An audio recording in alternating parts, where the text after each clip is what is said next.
Hi, welcome to 5 Good Questions. I'm your host, Jake Taylor. Our guest today is Martin Ford. Martin is a futurist and the founder of a Silicon Valley-based software development firm. He has over 25 years' experience in the fields of computer design and software development. He holds a computer engineering degree from the University of Michigan and a graduate business degree from UCLA. Today we're going to be discussing his book, Rise of the Robots: Technology and the Threat of a Jobless Future.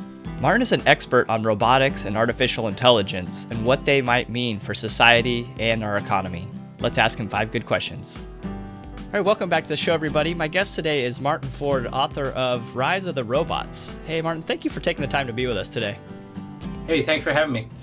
Yeah, I have to confess that there aren't a lot of books that I read that after I read it, it makes me reevaluate almost every mental model that I have of the world and what is the impact of this wrinkle in it. And your book was in that camp for me.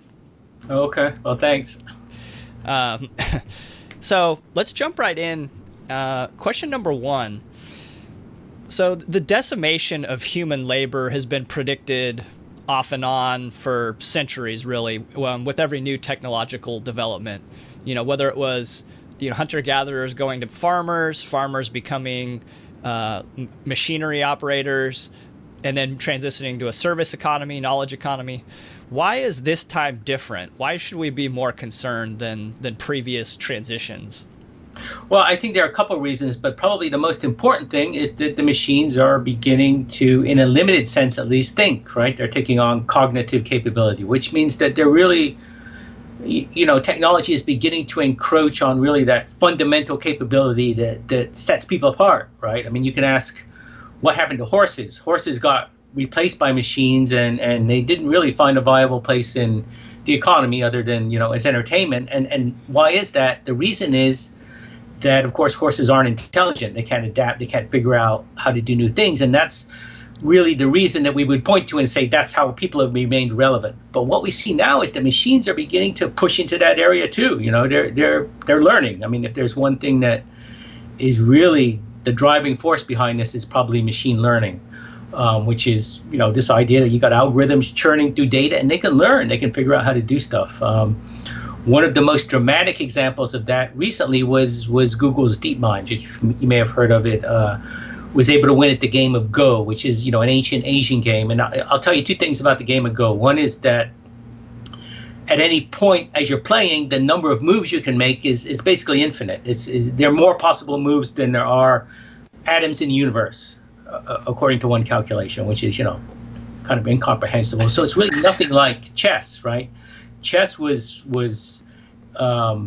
basically conquered by computers back in the 1990s, but it was done just by throwing hardware at it, by brute forcing it, calculating moves ahead. You can't do that with Go. And the other thing about the game is that if you talk to the very best players in the world, they can't articulate what they're doing. I mean, they can't explain step by step, this is why I made this particular move. It's just something that is intuitive for them. It happens inside their brain and they really can't.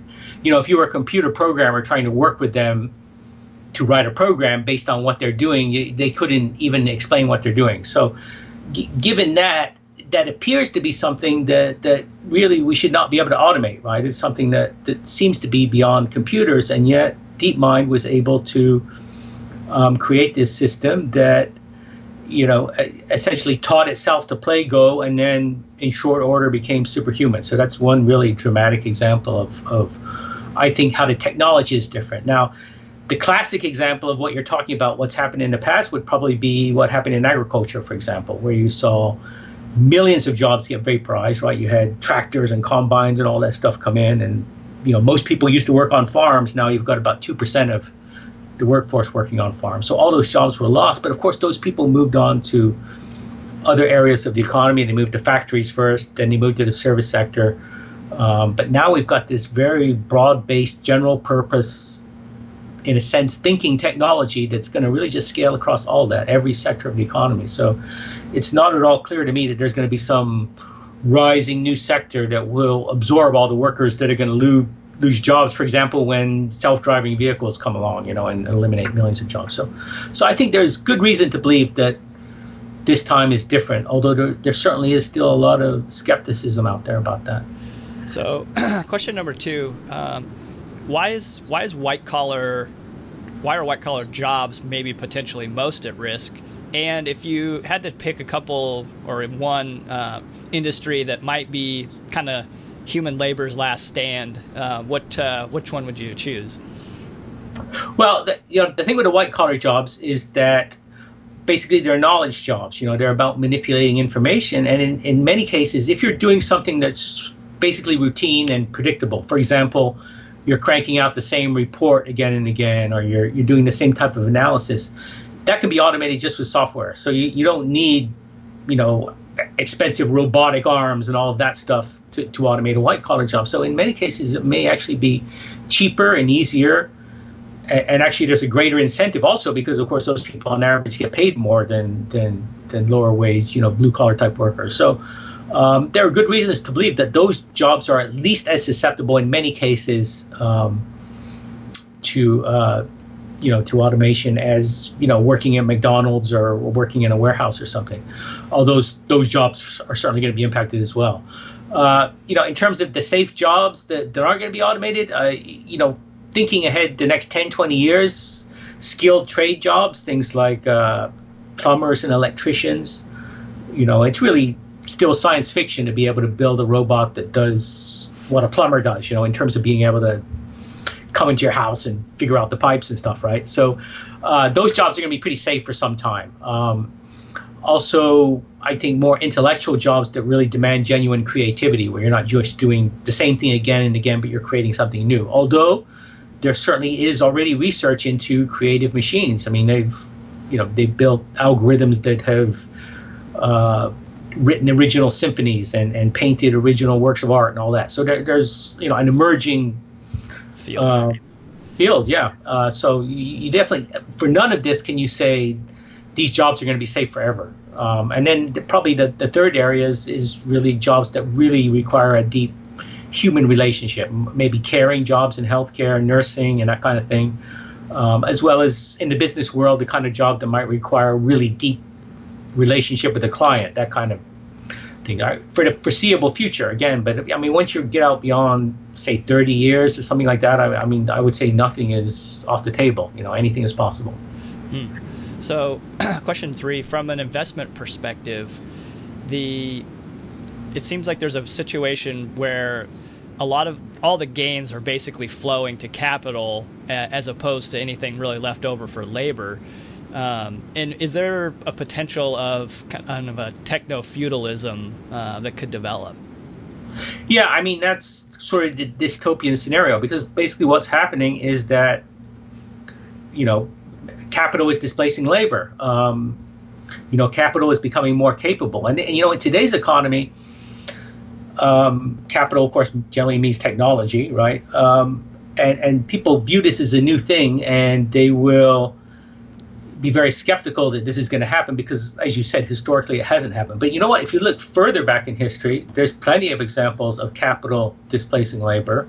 It happened in the Roman Empire, and capital in that case was, of course, slaves, right? And the Roman, a Roman Republic, Roman Empire, they had a big problem with the fact that all the work was done by slaves, which were capital, property of the owner, and there was really nothing left for citizens of Rome that didn't own property.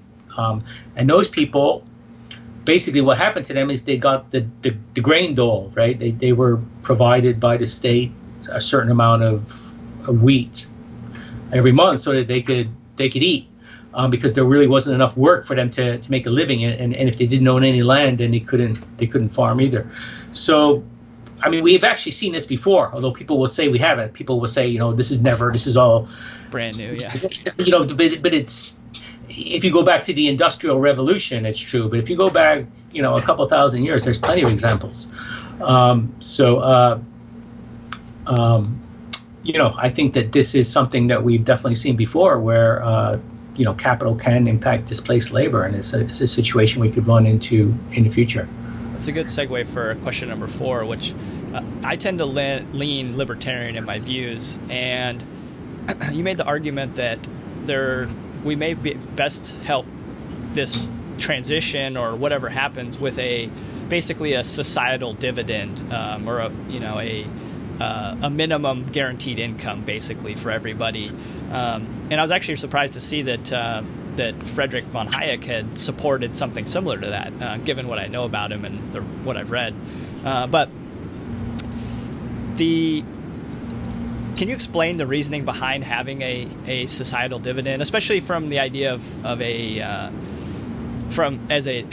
dividend of this like ball of technology, if you will? That's probably not the best way of saying it, but kind of an accumulated technology capital, that's been over the years, and then it gives off some certain amount of a dividend.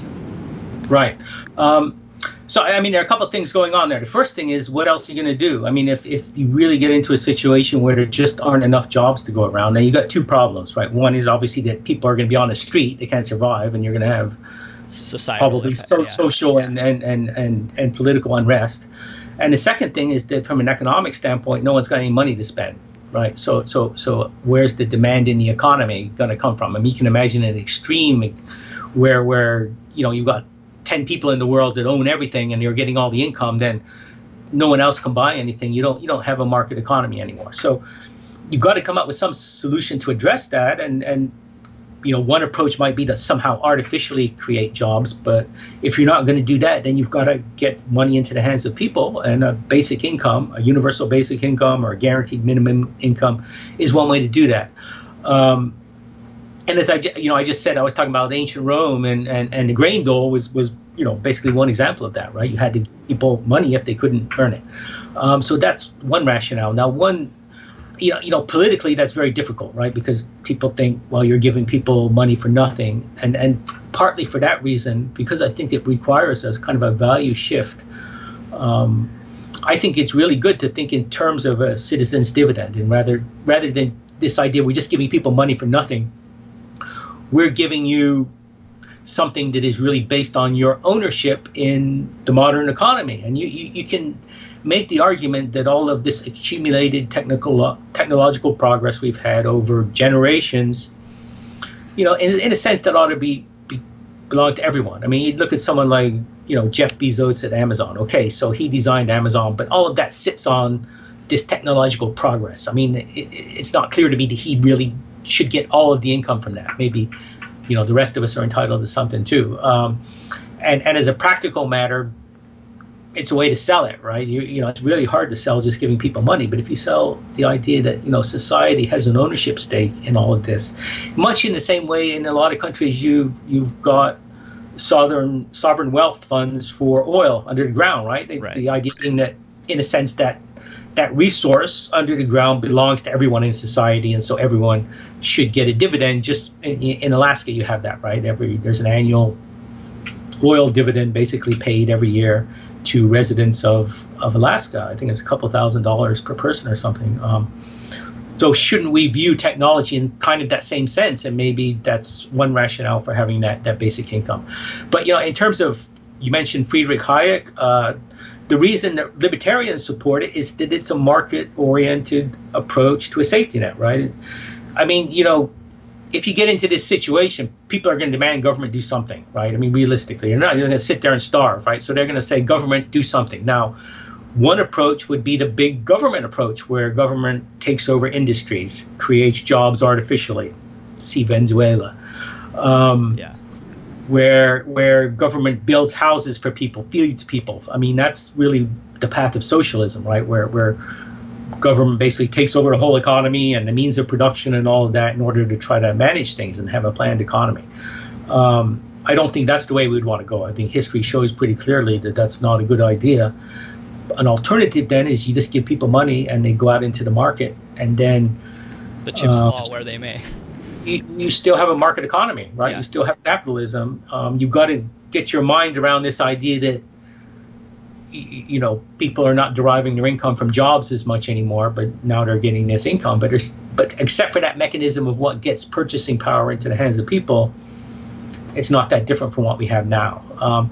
And the other point is that, of course, initially at least, this would be a fairly minimal income, right? So people, if you design it properly, you're not going to turn everyone into a slacker, because the vast majority of people are going to want more.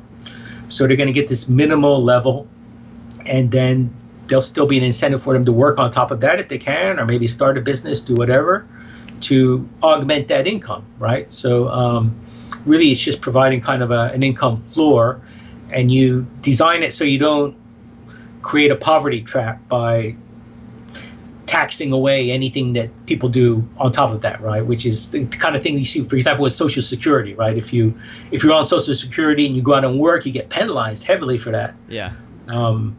If you're on Social Security disability, which is the program that exists in the U.S. now, that's probably closest to a guaranteed income, if you can get into it, right, by proving you have a medical, or trying to prove you have a medical condition.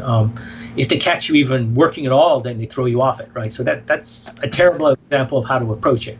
The way to do it is to maintain that incentive for people to be as productive as they can. So if you do it that way, I think it can be a smart way to address this issue. So question number 5, and this is a little bit more fun, because we're just obviously speculating, but in your view, does the Singularity look more like the movie WALL-E, where people are sitting, I don't know if you've seen the movie, but they're sitting in chairs and robots are doing everything for them, and they just get fed food, and they're not really, they seem to lose a lot of their capability? Or is it more like maybe the Matrix, where the robots are worried about humans trying to pull the plug on them, so they actually enslave the humans and turn them into human batteries, or maybe some other movie? But what are your views on that type of scenario? Well, I mean, the real question is it going to be utopian or dystopian? I guess I would say that utopian more than WALL-E is probably Star Trek. I mean, think of Star Trek, where people still clearly have meaningful lives. They're into exploration and stuff, but still people don't have 9-to-5 jobs, I don't think, right? And they've got the materializer, and they can get anything they want, any tangible thing for free. So that's sort of the utopian idea, that maybe we move toward this kind of post-scarcity economy where everything is abundant, but people still have meaning to their life. They're not like on WALL-E, sitting in a chair. So I think that's something we can strive for, and I think that that's my hope, that we can move toward that kind of scenario. But I think it will take specific policies. I don't think that we can just sit back and allow capitalism to bring us to that point. I mean, I think we're going to need maybe something like a guaranteed income as a way to set us on that path. Now, if we don't do that, then it's going to be more dystopian and more than the Matrix of the machines actually taking over, which is a possibility in the far future if we really had intelligent machines. What I worry more in the near term is more like the movie Elysium, right, where it became extremely unequal, and the rich people kind of walled themselves off in their own environment, whether it's in orbit like in that movie, or elite cities, or whatever, and you almost have two separate societies. I could kind of see something like that developing if we don't address this. As to which it is, I tend to, in the short term, I tend to be kind of pessimistic. I think this is a huge challenge for us. I mean, we talk about a basic income, but let's face it. I mean, in the United States, it's going to be a hard sell. I mean, it's just an affront to our whole culture, in a sense, isn't it? I mean, the whole idea of the Protestant work ethic, and you're expected to work, and if you don't work, you're lazy and stuff like that. I mean, it's hard to overcome that. So where would you get your significance from, in your life, if it wasn't defined by your job? Right. So those are all challenges. I think those are challenges that can be overcome, but I think they represent a real challenge. And so, like I said, in the short term, I'm kind of pessimistic about how this is going to get worse. In the longer run, though, I do think we can eventually figure it out. We'll have to. And then I think it's much more optimistic. I mean, you can really imagine a much better world than what we have today. Yeah. So bonus question we always ask everybody, and this is for a book recommendation. What do you have for us? I really enjoyed the book Sapiens, which, is about, it's just a really great integration of science and history and how people developed, and I found that story fascinating. But it's also interesting that at the very end, it gets into this whole issue of technology and how this is really the time that's transformative. I think that it really kind of puts all of this in a historical perspective and gives you a sense that we're now moving into an age where things are just going to be totally different than what we've seen in the past, even going back literally billions of years, that we're entering an era now that is entirely different. So to me, that was kind of a a great book to read. I definitely recommend it to anyone. Yeah, and I think the thing that I found the most interesting about it was now when after reading it, I look around and I see so many of these social constructs that are really just sort of stories that we've told each other in everyday life all over the place. And you without that critical thinking of kind of like moving yourself back away from the problem, you're just too close to it to realize that what you're looking at is kind of just made up between people. That's right. And that maybe that should give us hope for the idea of having a basic income, something like that, right? Because that will be just another kind of myth that we all buy into, essentially. Right. We've done it before in other areas. We could do it again, but it's just the concern is it's not going to be an easy transition, not socially or politically or even individually. But I think it's very hopeful that it can happen. It will have to happen, I think. Yeah. Well, Martin, it was a real pleasure talking to you, and thank you for writing such an interesting book. All right, well, thanks for having me. Absolutely. Thanks for watching. I hope you enjoyed this interview. If you'd like to support this author and purchase their book, click here. If you'd like to become a subscriber to 5GQ, click here. And I included a couple other interviews that you might appreciate right here. Thanks. Happy reading.